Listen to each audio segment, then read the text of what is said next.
ராசி சக்கரத்தில் 7வது ராசி இருக்கக்கூடியது தான் துலாம் ராசி. இந்த துலாம் ராசி அன்பணியர்களுக்கு அடுத்தடுத்து வரக்கூடிய காலகட்டம் எப்படி இருக்க போகுது, என்ன மாதிரியான பலனை தரப்போகுது, உங்களை சுற்றி அதுக்கு மேலே என்ன மாதிரியான விஷயங்கள் நடக்க போகுது அப்படிங்கிறத பற்றி தான் நான் இன்றைக்கி இந்த பதிவில் உங்கள்கிட்ட ஷேர் பண்ணிக்க போகிறேன். மேலும் நீங்கள் எந்த கடவுளை வணங்கணும், உங்களுடைய குணாதிசயங்கள் என்ன மாதிரியான பரிகாரங்கள்லாம் நீங்கள் பண்ணணும் அப்படிங்கிறத பற்றியும் தான் நான் இந்த பதிவில் உங்கள்கிட்ட ஷேர் பண்ணிக்க போகிறேங்க. இந்த பதிவில் சொல்லக்கூடிய எல்லா விஷயங்களும் கண்டிப்பாக உங்களுக்கு பயன் தரக்கூடிய விஷயமாக தான் இருக்க போகுது. ஸோ வீடியோவை ஸ்கிப் பண்ணாமல் தொடர்ச்சியாக பாருங்கள். அப்போ தான் நம்ம சேனலில் போடுற எல்லா வீடியோஸுமே நோட்டிஃபிகேஷனாக உங்கள்கிட்ட உடனுக்குடனே வந்து சேரும்.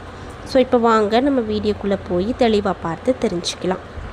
அது மட்டும் இல்லாமல் உங்களுக்கு திருச்செந்தூரில் குடிக்கொண்டிருக்கக்கூடிய அந்த திருச்செந்தூர் முருகனை பிடிக்கும்னா அந்த வீடியோக்கு ஒரு லைக் பண்ணிவிட்டு நம்மளுடைய கமெண்ட் பாக்ஸில் திருச்செந்தூர் முருகனுக்கு அரோகரா அப்படின்னு சொல்லி மறக்காமல் பதிவு பண்ணுங்கள். கண்டிப்பாக அந்த முருகன் உங்களுக்கு நல்லதே கொடுப்பாரு. ஸோ இப்போ வாங்க நம்ம வீடியோக்குள்ளே போகலாம். துலாம் ராசிக்காரர்களுடைய பொதுவான பலன் குணங்கள் எப்படி இருக்கும் அப்படிங்கிறத பார்க்கலாம். துலாம் ராசியில் சித்திரை 3-4 பாதம், சுவாதி விசாகம் 1-2-3 பாதம் என நட்சத்திரங்கள் இருக்குது. துலாம் ராசிக்கு அதிபதி யாருன்னு பார்த்தீங்கன்னா சுக்கிர பகவான். காலபுருஷனின் 7வது ராசியாக இந்த ராசி சொல்லப்படுதுங்க. அது மட்டும் இல்லாமல் துலாம் ராசியில் பிறந்தவங்க மோஸ்ட்லி எப்படி இருப்பாங்க அப்படின்னு பார்த்தாங்கன்னா இயற்கையாகவே ரொம்ப அழகாக இருப்பாங்க. இருந்தாலுமே செயற்கை அழகையும் சேர்த்துக்க ரொம்பவே இவங்க ஆசைப்படுவாங்க அப்படின்னு சொல்கிறாங்க. அது மட்டும் இல்லாமல் நேர்மையே குறிக்கோளாக கொண்ட இவங்க நீதியும் நேர்மையும் நிலைநாட்ட இவங்க விரும்புவதை போலவே மற்றவங்களும் இருக்கணும் அப்படின்னு நினைப்பாங்க. அப்படி அந்த விஷயம் நடக்கலைன்னா ரொம்பவே கோபம் அடைவாங்க. தராசு எவ்வளவு சின்னதாக இருந்தாலுமே எவ்வாறு துல்லியமாக எடை போட உதவுதோ அதே போல தாங்க மற்றவங்களையும் ஈஸியாக இவங்க எடை போட்டு பார்த்துருவாங்க. வசீகர தோற்றமும் உறுதியான பேச்சாற்றலும் கொண்டவங்க இவங்க. எந்த சூழ்நிலையாக இருந்தாலும் சரி சந்தோஷமான மனநிலையே கொண்டவங்க.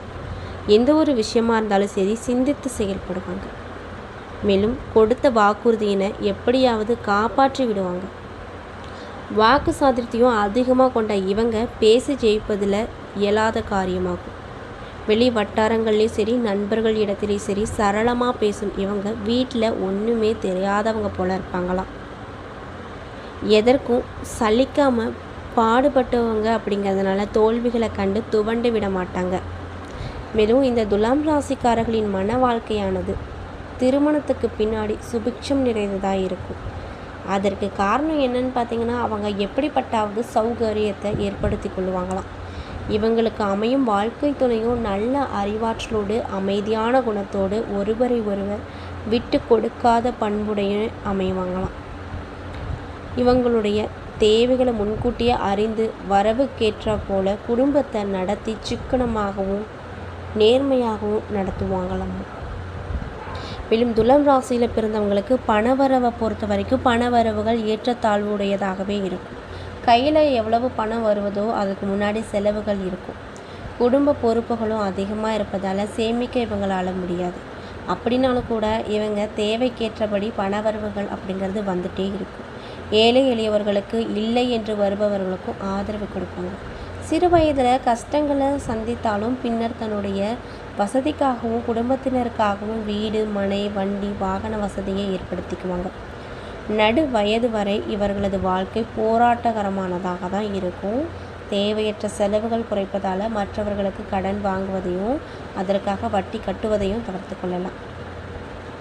மேலும் இவங்க வெளியூர் பயணங்கள் அடிக்கடி எடுத்துக்குவாங்க. தெய்வீக யாத்திரை செய்யக்கூடிய வாய்ப்பு இவங்களுக்கு அமைஞ்சிருக்கு. அப்படிங்கிறதுனால பயண செலவுகளும் அதிகமாக இவங்களுக்கு இருக்கும். நிரந்தரமான வருவாய் இருக்கும். நிரந்தரமான வருவாய் இவர்களுக்கு இருக்கும். அப்படிங்கிறதுனால சம்பாதித்து சேமித்து வைத்திருப்பதற்கு இவங்க தவறவே மாட்டாங்க.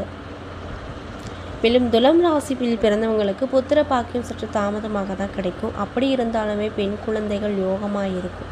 பிள்ளைகளால் இவங்களுக்கு மருத்துவ செலவுகளும் கடன்களும் ஏற்படும். பின்னர் சரியாகிடும் அப்படின்னு சொல்கிறாங்க.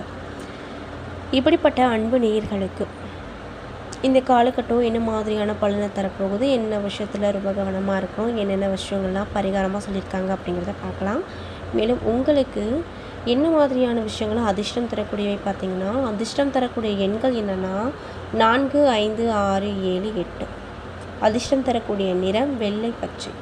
அதிர்ஷ்டம் தரக்கூடிய கிழமை வெள்ளி புதன். அதிர்ஷ்டம் தரக்கூடிய திசை தென்கிழக்கு. அதிர்ஷ்டம் தரக்கூடிய கல் வைரம், அதிர்ஷ்டம் தரக்கூடிய தெய்வம் லக்ஷ்மி அப்படின்னு சொல்கிறாங்க. ஸோ இதெல்லாம் நோட் பண்ணிக்கோங்க. கண்டிப்பாக இந்த விஷயத்தெல்லாம் தொடர்ச்சியாக பண்ணுங்கள். நல்ல பலனே உங்களுக்கு அதிர்ஷ்டம் தரக்கூடிய விஷயங்கள்லாம் கொடுக்கும். ஸோ இப்போ வாங்க நம்ம துலாம் ராசிக்காரங்களுக்கு என்ன மாதிரியான பலன்கள் கிடைக்க போகுது அப்படின்றத தெளிவாக பார்க்கலாம். அது மட்டும் இல்லாமல் இந்த பதிவு வந்து துலாம் ராசிக்காரங்க அல்லது துலாம் ராசிக்காரங்க இல்லாதவங்க யாராவது பார்க்குறீங்கன்னா, நான் சொன்ன விஷயம்லாம் கரெக்டாக இருந்துச்சுன்னா நம்மளுடைய கமெண்ட் பாக்ஸில் பதிவு பண்ணுங்கள். உங்கள் ஃப்ரெண்ட்ஸ் அண்ட் ஃபேமிலியில் யாராவது துலாம் ராசிக்காரங்களாக இருந்தால் நான் சொன்ன விஷயம்லாம் மேட்சாக இருந்துச்சுன்னா நம்மளுடைய கமெண்ட் பாக்ஸில் அந்த நபர்களுடைய பேரை மறக்காமல் பதிவிடுங்க. ஸோ இப்போ வாங்க நம்ம வீடியோக்குள்ளே போய் தெளிவாக இந்த துலாம் ராசிக்காரங்களுக்கு நடக்கக்கூடிய விஷயங்கள்லாம் என்ன அப்படின்றத பார்த்து தெரிஞ்சுக்கலாம். துலாம் ராசி அன்பர்களை பொறுத்த வரைக்கும் துலாம் ராசிக்காரங்களுக்கு இந்த காலகட்டம் எப்படி இருக்குன்னு பார்த்தீங்கன்னா, உடல் ஆரோக்கியம் மேம்படும், தேவையான பணம் கிடைக்கும். இன்னும் சிலருக்கு வீண் செலவுகளும் ஏற்படக்கூடும். அப்படிங்கிறதுனால பண விஷயத்தில் ரொம்ப கவனமாக இருங்க. உங்கள் கையில் இருக்கிற பணத்தை ரொம்ப பத்திரமா பார்த்துங்க. தேவையான செலவுகளை மட்டும் செய்யுங்க. கணவன் மனைவிக்கிடையே இந்த காலகட்டத்தில் ஒருவர் விட்டு கொடுத்து போனீங்கன்னா உங்களுக்கு எந்த ஒரு பிரச்சனையும் வராது. ரொம்ப நாளாக போகணும் அப்படின்னு நினச்ச புனித தலங்களுக்கு சென்று வரக்கூடிய வாய்ப்பு 90% அமைஞ்சிருக்கு. இன்னும் சிலருக்கு தெய்வ பிரார்த்தனைகளை நிறைவேற்ற வாய்ப்பு கிடைச்சிருக்கு. மேலும் உங்களுடைய அம்மா உடல் ஆரோக்கியத்தில் மேம்படும். பிள்ளைகள் வழியில் சில பல சங்கடங்கள் வந்து அதுக்கப்புறம் சரியாயிடும். வேலையில் இருப்பவங்களுக்கு வேறு வேலைக்கு முயற்சி செய்வதாக இருந்தால் நன்றாக யோசித்து பண்ணுங்கள். ஏற்கனவே வேலையில் இருப்பவங்களுக்கு நிர்வாகத்தின் ஆதரவு கிடைக்கும். வியாபாரத்தில் கடையை விரிவுபடுத்துவதற்காக பாடுபடுவீங்க. அதிக உழைப்பின் பெயரில் அசதியும் சோர்வும் ஏற்பட்டு அப்புறம் சரியாகும். விற்பனையும் லாபமும் உங்களுக்கு அதிகமாக கிடைக்கும். குடும்பத்தை நிர்வகிப்பதில் இருக்கக்கூடிய பெண்கள் மிகவும் பொறுமையாக இருக்க வேண்டியது காலகட்டமாக அமைஞ்சிருக்கு. வேலைக்கு செல்லும் பெண்களுக்கு அலுவலக சூழ்நிலை சாதகமாக இருக்கும். மேலும் உங்களுக்கு அதிர்ஷ்டம் தரக்கூடிய நாட்கள் 1, 3, அதிர்ஷ்டம் தரக்கூடிய எண்கள் 2, 5. வழிபட வேண்டிய தெய்வம் வாராகி அம்மன் அப்படின்னு சொல்கிறாங்க. அதே போல் கிரக நிலைகளை ஆராய்ந்து பார்க்கும்போது பஞ்சமஸ்தானத்தில் ராகு, ரணருண ரோகஸ்தானத்தில் சனி, களத்திரஸ்தானத்தில் செவ்வாய், அஸ்தமஸ்தானத்தில் சூரியன், பாக்கியஸ்தானத்தில் புதன், சுக்கிரன், தொழில் ஸ்தானத்தில் அதாவது தொழில் கர்ம ஜீவனஸ்தானத்தில் குரு, லாபஸ்தானத்தில் கேது என கிரக நிலைகள் அமைஞ்சிருக்கு. இதனால் உங்களுக்கு எப்படி இருக்குன்னு பார்த்தீங்கன்னா, தெளிவான மனநிலை இருக்கும். எந்த ஒரு குழப்பமும் இருக்காது. இக்கட்டான சூழ்நிலையில் சாமர்த்தியமாக செயல்பட்டு சாதகமான பலனை பார்க்க போகிறீங்க. செயல்திறன் அதிகரிக்கும். நெருக்கடியான சமயத்தில் எதிர்பார்த்த உதவி நிச்சயமாக கிடைக்கும். நல்லா கவலைப்படாதீங்க. தொழில் மற்றும் வியாபாரம் தொடர்பாக வீண் அலைச்சல் இருக்கும். சில நேரத்தில் முக்கிய முடிவு எடுப்பதில் தயக்கம் காட்டுவீங்க. உத்தியோகத்தில் இருப்பவங்களுக்கு திறமையோடு செயல்பட்டு நிர்வாகத்தினரால் பாராட்டுகள் கிடைக்கப்பட்டு சந்தோஷகரமாக இருப்பீங்க. உறவினர்கள் வருகை இருக்கும். இதனால் மகிழ்ச்சியும் கிடைக்கும். பிள்ளைகளிடம் கோபம் காட்டாமல் அன்பாக பேசுவது நல்லது. இதனால் அவங்க உங்களை மகிழ்ச்சியாக வச்சுருப்பாங்க. பெண்களுக்கு வீண் அலைச்சல் உண்டாகும். கலைத்துறையில் இருப்பவங்களுக்கு எதிர்பாலினத்தாரிடம் பழகும்போது கவனமாக இருங்க. அரசியல் துறையில் இருப்பவங்களுக்கு நினைக்கும் காரியங்கள் எல்லாம் தள்ளி போகும். வீண் அலைச்சல் வேலை பளு இருக்கும். மாணவர்களுக்கு செயல் திறமை அதிகரிக்கும். உயர்கல்வி கற்பவர்களுக்கு கூடுதல் கவனத்தோடு பாடத்தை படிப்பது நல்லது. மேலும் சித்திரை நட்சத்திர நண்பர்களுக்கு இந்த காலகட்டம் எப்படி இருக்குன்னு பார்த்தீங்கன்னா, தொழில் வியாபாரத்தில் இருந்து வந்த முட்டுக்கட்டைகள் எல்லாம் நீங்கும். வியாபாரம் தொடர்பான பயணங்கள் செல்ல நேரிடும். பணவரத்து திருப்தியை தரும். உத்தியோகத்தில் இருப்பவங்களுக்கு கடினமாக உழைக்க வேண்டிய நிலை வரும். அதன் மூலமாக நல்ல பலனும் கிடைக்கும். உத்தியோக தொடர்பான இடமாற்றங்கள் வரும்.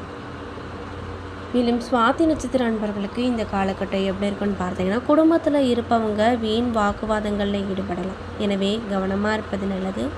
கணவன் மனைவிக்கிடையே இருந்து வந்த பிரச்சனைகள் சால்வ் ஆகி ஒருத்தர் நீங்கள் இந்த காலகட்டத்தில் விட்டு கொடுப்பீங்க.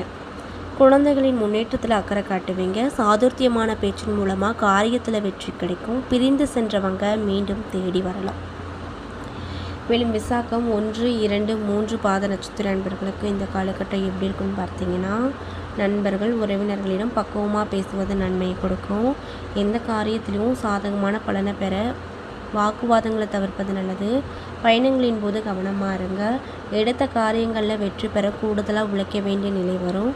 உங்களது நடவடிக்கைகள் மேல் இடத்திற்கு திருப்தியை கொடுக்கும் வகையில் இருக்கும். உடல் ஆரோக்கியம் பெறும். கடன் பிரச்சனை தீரும். மேலும் நீங்கள் என்ன மாதிரியான விஷயங்கள்லாம் பரிகாரங்கள் மாதிரி பண்ணணும்னு பார்த்தீங்கன்னா, ஸ்ரீ சரஸ்வதி தேவியை பூஜித்து வர அறிவு திறமை அதிகரிக்கும். கல்வியில் வெற்றி கிடைக்கும். ஏன்னா நண்பர்களே, இந்த பதிவுகளில் நம்ம துலாம் ராசி அன்பு நேயர்களுக்கு அடுத்தடுத்து வரக்கூடிய காலகட்டம் எப்படி இருக்க போகுது, என்ன மாதிரியான பலன் தரப்போகுது, என்ன விஷயத்தில் நீங்கள் கவனமாக இருக்கணும், என்னென்ன மாதிரி தெய்வங்களை வழிபாடு செய்யணும், உங்களுடைய பொதுவான குணங்கள் எப்படிப்பட்டவை அப்படிங்கிறத பற்றியும் தெளிவாகவும் விரிவாகவும் நான் இந்த பதிவில் உங்கள்கிட்ட ஷேர் பண்ணியிருப்பேன்.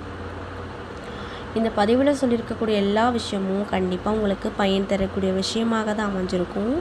ஸோ வீடியோ பிடிச்சிருந்தால் லைக் பண்ணுங்கள், ஷேர் பண்ணுங்கள். அது மட்டும் இல்லாமல் இதே மாதிரியான ஆன்மீகம் சார்ந்த வீடியோஸ் எல்லாம் பார்த்து தெரிஞ்சுக்கணுன்னா மறக்காமல் நம்ம சேனலை சப்ஸ்கிரைப் பண்ணிவிட்டு பாருங்கள்.